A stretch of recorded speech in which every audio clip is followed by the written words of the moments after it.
Yeah, so this is actually a section from a novel that I'm writing, and I kind of chose this because it's taking this idea of what if. So after, it wasn't until my mid-30s I began to understand, like, my own, like, queerness and things like that. And so, like, part of the novel that I'm writing is asking this question of, well, what if I had understood this earlier in life? And so that's what the story is. It's going back, because it's Memorial Day, thinking about the way that grief and understanding and learning about yourself all kind of intertwine within that sort of military setting. So it's the story that takes place on the return home of a soldier going home on leave from a deployment, but one who's kind of thinking about what their future could have been, if that makes sense. Great.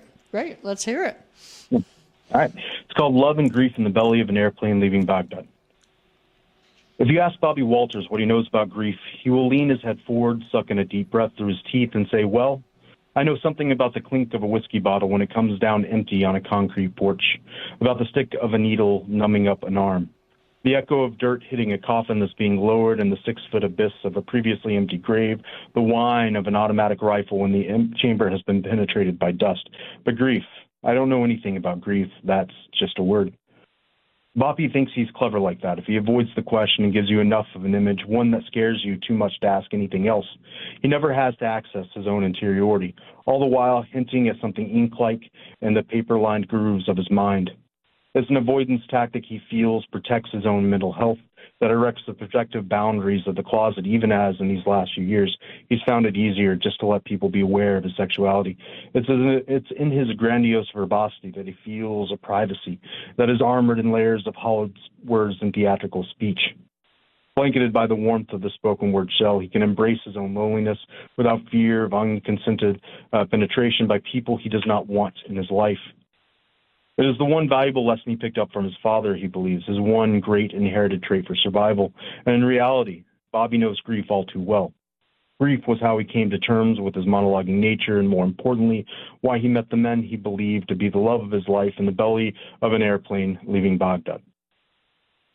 Bobby was strapped into the makeshift seating, a bench made from dust-caked cargo nets when the plane took off, swiftly corkscrewing as it made its way upward to avoid targeting from handheld rockets. The soldier next to him began screaming. With the light seeping from the aircraft's small windows and reflecting off the tears streaming down his face, he kept saying his ears wouldn't pop, that there was too much pressure in his skull. Bobby pulled out a stick of gum and handed it to the soldier, who chewed it, and from his periphery, Bobby could tell the soldier's bugged-out eyes were staring straight at Bobby the entire time. The soldier's jaw moved in exaggerated circular movements under his skin, and Bobby grabbed his hand and rubbed the back of it with his thumb, hoping to ease the flow of adrenaline he thought might be elevating the soldier's pain. After a few moments, Bobby turned his head to face the soldier and the rounded shell of his Kevlar helmet pushing against the cargo net behind them, and he watched as the soldier softened into the seating. Bobby felt a sense of weightlessness flicker in his gut. The soldier yelled something that vaguely sounded like a thank you over the ambient roar of the aircraft. Bobby nodded in a universal sort of affirmation, not entirely sure of what the soldier had said, if it was really a statement of appreciation, not wanting to find himself drawn into a longer interaction that might lead to further awkwardness, maybe even an unintentional flirtation. In the Army, he'd learned to keep his vocabulary and lyrical impulses to a minimum around other soldiers for fear he might distinguish himself from the faceless ranks and draw attention to his not quite heterosexual proclivities, unwilling to confront them with the gay audacity he would embrace later in life. He let go of the soldier's hand and let out the air he'd been holding in with a long exhale before closing his eyes, leaning his head back, and waiting for the aircraft to skid to a stop in Ali Osman. Bobby walked to the emptied aircraft hangar where the body of a dead friend he'd been tasked to escort was entombed in a black casket. He pulled a cigar from the carrying case he bought from an Iraqi merchant on Camp Liberty, cut the end with a pocket knife he'd stolen from his father when he was 12, and lit it with a lighter he'd borrowed from the dead man before their last patrol together, when the deceased, Specialist Octavio Villanueva, had pivoted into the sparse grass courtyard of an abandoned Iraqi home, stepped on a pressure plate attached to 40 pounds of homemade explosive, and bled out before Bobby or anyone else in his squad could get to him. The cigar had become a macabre tradition for Bobby. There was a soldier in another platoon, a New Yorker in his early 30s, whose wife sent him cigars from a shop in Queens. After his first firefight, when he watched Nick Johnson slump down behind a machine gun he'd set up in the window of a dirt brick home, a sniper's bullet forming a pristine red-black hole in Johnson's forehead, now is perfectly preserved in Bobby's memory as a Monet painting he saw in a Houston museum while on leave. He asked the New Yorker for a cigar to smoke in Johnson's memory. At the time, it had really been a romantic impulse triggered by something between a muted attraction, the New Yorker's slender neck muscles, and a glamorous desire to appear as the soldierly stereotype of Saturday morning cartoons. But Bobby claimed the smoke curling along the roof of his mouth numbed his brain enough to forget the violent acts his country pushed him to participate in, and this warranted buying a few more. Online and in the Iraqi shops lined up in a row near the camp's exchange. He smoked one in memory of every casualty his company suffered or inflicted, believing the dead on all sides of this conflict were victims of an illegal war, knowing that this did not quite resolve his culpability for being present in the blood-tinted sand. As he leaned against the casket and puffed on the cigar, a Cuban Maduro that would be illegal once he returned to the States, he closed his eyes and let the smoke flow through the cavity of his mouth to the back of his throat and slip back out through his lips. The soldier he'd sat next to on the plane walked up out of Bobby's view and knocked softly on the casket. Bobby flinched and dropped his cigar on the concrete floor. He turned to face the soldier, whose arm was extended towards him. The fingers on the soldier's hand spread slightly apart. He said his name was Jason. Bobby narrowed his eyes, vaguely suspicious of any soldier who was not an officer and still used their first name. But this one was cute, and with an out-of-place glow to his cheeks, and Bobby's recognition the boundary between desire and fraternity and legitimate sexual attraction had grown bayonet thin after 6 months of sexless combat. He let his soldiers drop, and he said his name was Bobby. He shook Jason's hand, taken off guard, told Jason how soft his skin felt, like petals of a roadside tulip he'd once caressed as a child. He had not observed the softness of Jason's skin before, but perhaps he'd been overstimulated by the sound of the aircraft's engine. "Is your friend?" Jason asked, gently laying his palm flat against the glare reflecting from the casket's pitch-black lacquer. "He was," Bobby said, "but he's dead now, lost to the bright lights of eternity or the dark void of absent consciousness, depending on how you understand the afterlife or lack thereof." Bobby felt relaxed, whether from the cigar or Jason's presence or both. He was not sure. He asked Jason if he wanted a cigar. "No, I don't. I don't smoke, thank you, though. It smells very nice. I might just sit here and bask in the scent." Jason bent forward, laying a tricep over the casket, and supported his head with a fist. He looked up at Bobby, who nodded and continued to smoke, though now he was picturing how well sculpted Jason's triceps might have been beneath the folds of his long camouflage sleeves. The two men remained silent even after Bobby finished the cigar and discarded the nub into a trash bin at the edge of the hangar. Jason swept up the ash on the hangar floor, and when Bobby returned, he held the dustpan for Jason to sweep up the still smoldering remnants. They sat cross-legged, occasionally glancing at one another, until the diminished light of dust crossed the threshold of the hangar. Standing, Bobby shook Jason's hand and dragged him to his feet. Jason pulled him in for a hug, during which Bobby, now reconnecting with the rigidity of soldierly conduct, remained stiff and unmoving, actively resisting any relaxed posture and the flowered scent of Jason's hair. The two men walked together, silent, until they separated at the edge of the tent city, the rows of tents rising from the bright Kuwaiti sand like green castles. Without so much a glance at one another, they diverged from one another's company and moved in opposite directions toward the tents to which they had been assigned. Bobby couldn't sleep. Villanueva was still alive to him, tugging the sleeve of Bobby's shirt every time Bobby closed his eyes, so he pulled another cigar from his case and walked to the smoking pit on the edge of the tent city. The smoking pit was a gazebo-like structure built from leftover 2x4s and plywood. A bench ran around the inside of the pit's perimeter, the railing doubling as a backrest. Bobby leaned against the supports of one of the entryways, lit a cigar, and watched the puffs of smoke as they left his mouth and climbed through the darkness before succumbing to an airy dilution by light of the moon. Another soldier, one who'd spoken to him while waiting in line for dinner, walked over to him, gave him a quick fist bump. Bobby hadn't cared for the slurs the soldier had used when referring to the Nepalese contractor serving food, but he kept his mouth shut to avoid an altercation when he was so close to getting Villanueva back stateside. A month prior, a soldier from his platoon had been sent back to Baghdad, leave canceled, over a fist fight in one of the tents. It had been over something stupid, like whether or not Whataburger made better fries than In-N-Out, even though neither soldier had ever tried both. Bobby remembered the soldier sitting on the edge of his cot, rubbing their eye, which had bruised, clearly refusing to be removed by the tears that, while entirely reasonable in such a situation, would have led to a complete ostracization by the rest of the platoon. There was a similar consequence he had avoided in the chow hall, hoping the Nepalese contractor, already exploiting his logistical support of the war, might be the one to fight back if the bully of a soldier decided to harass him more directly. And there were other soldiers in the smoking pit, mostly puffing on slender knockoff brand cigarettes, the whites of their eyes luminescent, the reddened branches of optical blood vessels tipping Bobby off to the grief they all shared, to the implosion of hope that had broken their humanity in the desert sand. And in the far corner, so silent Bobby hadn't noticed at first, was Jason. Jason wasn't smoking a cigarette or a cigar or even holding anything in his hands. He simply sat still, staring straight forward in the direction of the tents. Bobby wondered why he was even there if he didn't smoke, but as he moved closer to ask, he noticed that Jason's eyelids looked as though they'd been forced wide open with invisible fingers. Bobby knew the look. It was the same one held by every young soldier their first time on patrol, the one that signified the fear instilled by drill sergeants and squad leaders that some unknown entity waits around the corner to pop out with a rocket launcher, and the only way to avoid a very sudden death that would require medical reassembly to reopen the possibility for an open casket funeral was to keep from blinking, to remain situationally aware. He wondered what it was that Jason had become so afraid of until he remembered that not everyone was as good at blending into the ranks of the straight men as easily as he was. Bobby sat down on the hardwood of the bench close enough that he knew Jason would be able to register the tactile connection between the cargo pockets on both men's uniforms. The soldier Bobby had met in the chow line looked him over at Jason. He drew a deep drag from his cigarette and asked Bobby if he was gay like Jason.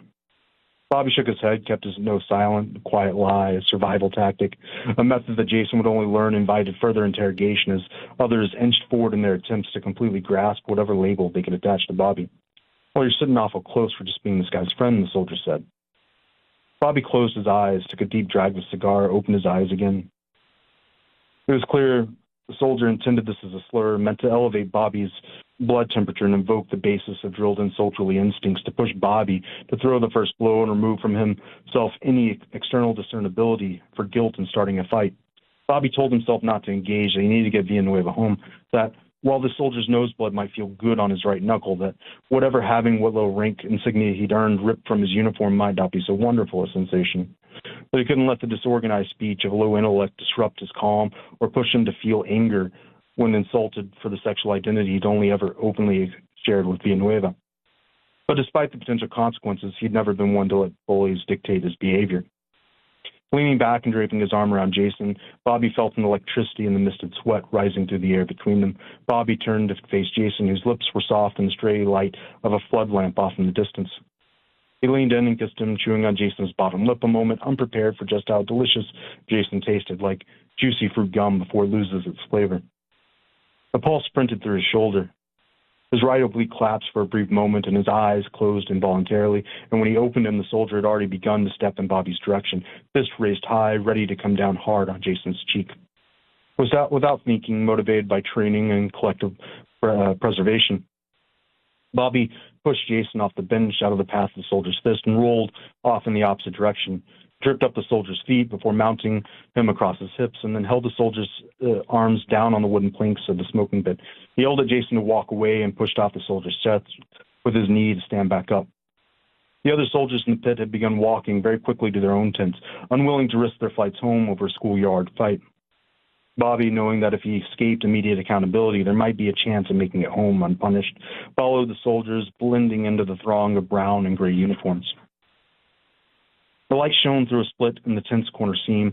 Bobby smelled the cigar ash on his breath. His teeth tasted of wet, burnt tobacco, not unlike a bottle sitting in his grandfather's pickup truck he'd once thought was filled with water. While he loved the taste of a cigar while smoking, the aftermath generally provoked disgust. 4 soldiers sat on the taste of 2 cots close to Bobby, playing spades. The cards lay in a layer of scattered light sand, and a plastic bulb hung just above the soldier's head, illuminating the tent enough for Bobby to make out the red and black suits of the cards. He'd always considered playing the game with his squad at an outpost in a repurposed Iraqi police station under the celestial spotted cover of night, but it was far too social an effort, one that would lead to a greater expectation of communal participation, which could only lead to heartbreak and hate once they figured out Bobby was gay. Bobby sat up and twisted his body until his knees bent over the steel frame of the cot and his feet were flat on the plywood floor. One of the soldiers playing spades tossed a glance in his direction. His eyes squinted in vague recognition. Perhaps he'd been in the smoking pit the night before. Near the entrance of a tent, An Air Force sergeant stood with a clipboard counting the cots with a pen. At first, Bobby wondered if the sergeant had been sent for him, tasked with dragging him out and placing him on a flight back to Baghdad for starting a fight. But the sergeant walked out of the tent after only a few minutes. If he was aware of Bobby's activities the night before, he either didn't care or had responsibilities far more important than instituting discipline in soldiers not his own. The generator hummed low from somewhere outside the tent. Bobby closed his eyes and listened to it purr. His chest contracted and expanded. He felt his pulse slow, his soldiers relaxed, and his paranoia dissolved in the dryness of the tent, insulating the previous night and the events of the day preceding that, placing the memories of each into tightly compressed drawers in the shelves of his brain and closing the drawers so they remain organized and did not become obstacles for him to trip over in the middle of the night. Then he dug into his backpack for his hygiene kit and walked out to the portable shower. Bobby sat alone in the chow hall. He nibbled on the same standard-issue bacon that every American military base in the world served. It was somewhere between crisp and rubbery, the grease sweating just enough to reflect the dim fluorescent light. Something about the bacon and the watery eggs that came with it felt more consistent in his life than the sand outside. He'd felt off balance since leaving Baghdad, as though the sudden atmosphere of relative safety left him more vulnerable than he'd ever been. But the bacon pulled him back together, a symbolic memorandum stating he was still a soldier, still alive, still blanketed in the poor camouflage of institutional dependence that was military life. And when he was nearly finished eating a corner of dry biscuit and dollop of flavorless grits, the only food remaining on his cardboard tray, Bobby felt a rush of air blow past the back of his neck. Jason rounded the edge of the table and sat across from him. He smiled, not touching his food, even as Bobby continued to look down at his tray. "I want to know if you like me," Jason said. Bobby grunted, unsure of how to approach the conversation. There was a part of him that wanted to continue speaking with Jason because he smelled nice, like an island of lavender-scented soap and a sea of unwashed men. But Jason was a distraction from his current mission. He didn't know if his attraction to Jason was an authentic excitement or simply a feeling arising from the current moment, a blend of grief and the sudden relaxation that occurs when exiting a combat zone. "You're all right," he decided to say, choosing his lyrical side. "Like a bluebonnet in bloom next to the gas station where a truck's leaking fuel." Jason giggled and repeated his question, asking again if Bobby liked him. Bobby suddenly felt uncomfortable, torn between the perceived need to perform straight and the desire to succumb to Jason's charm. He ignored the question and said, "People like that soldier have a way of being on the coffin during a wake. I know hundreds of soldiers who believe their only escape from anonymity of the uniform was to grate against the nerves of the world while standing center stage." "Well," Jason said, "I thought it was a nice kiss." From a miniature paper packet, he poured a pile of black pepper on top of his eggs. "What are you doing today?" he asked. "When does your flight leave?" Bobby grunted. He realized the purple prose of his preferred avoidance tactic would not work with Jason, decided to recede into the nonverbal shelter where his maternal grandfather had often sought refuge, the one he sometimes relied on when dealing with soldiers in his platoon. He might have liked Jason, but to him, the night before was a different life in a different world, a moment isolated from every other moment in time, as all moments were to him. There was no thread connecting the moment he brushed his teeth in the portable shower that morning and the moment he realized he left his bar of soap in Baghdad and the moment he stood in line for breakfast. Just like there was no thread connecting the moment he kissed Jason to the moment he was presently experiencing, sitting across from Jason at breakfast. Every moment of his life was to be compartmentalized, so the accumulated withdrawal of his experiences did not drag him into a state of uselessness. Besides, he had a task to worry about. He needed to get Villanueva home. "This afternoon," Bobby said. "My flight leaves this afternoon." Jason smiled again. "My flight doesn't leave till tomorrow," he said. "We should hang out while we can." Bobby grunted, and his attempt at a reticence untrue to his nature collapsed as he felt himself pulled in by Jason's charm, or the broad angle of his chin, or maybe just his unflappable insistence. He said, "They've got some ping-pong tables in the tent next to that makeshift coffee shop," he said. "Meet me there in an hour." Jason replied, "Hell yeah, I'll be there." Bobby checked to see if his and Villanueva's flight was leaving on time as he passed by the terminal for outgoing flights. The airman at the clerk's desk said a flight was leaving sooner, and Bobby could hop on if he grabbed his stuff and wheeled Villanueva's casket to the flight line in the next 40 minutes. Bobby's stomach lifted and became weightless again. For a few moments, he wondered if he had time to stop and let Jason know he was leaving on an earlier flight, to write down Jason's contact information. But he didn't want to risk missing the call for passengers, and he didn't actually know where Jason's tent was anyways. He finally decided that Jason, even if he was charming and gorgeous and smelled so very nice, was extraneous to the life Bobby was presently living. He was simply put in a distraction from Bobby's current mission. Bobby needed to get Villanueva home. So he pushed Villanueva's casket, wheels grinding across the sand to the edge of the tarmac, tossed his own duffel bag atop a pallet of camouflage gear, and melted into a cushioned seat bolted to the side of the airplane's cargo bay. During the flight, Villanueva's casket was strapped to the floor near him and drew Bobby's full attention, except for the brief moments when he let himself fall asleep and dream of a life where he'd instead met Jason under the purple creases of a Texas sky. That's the end of that.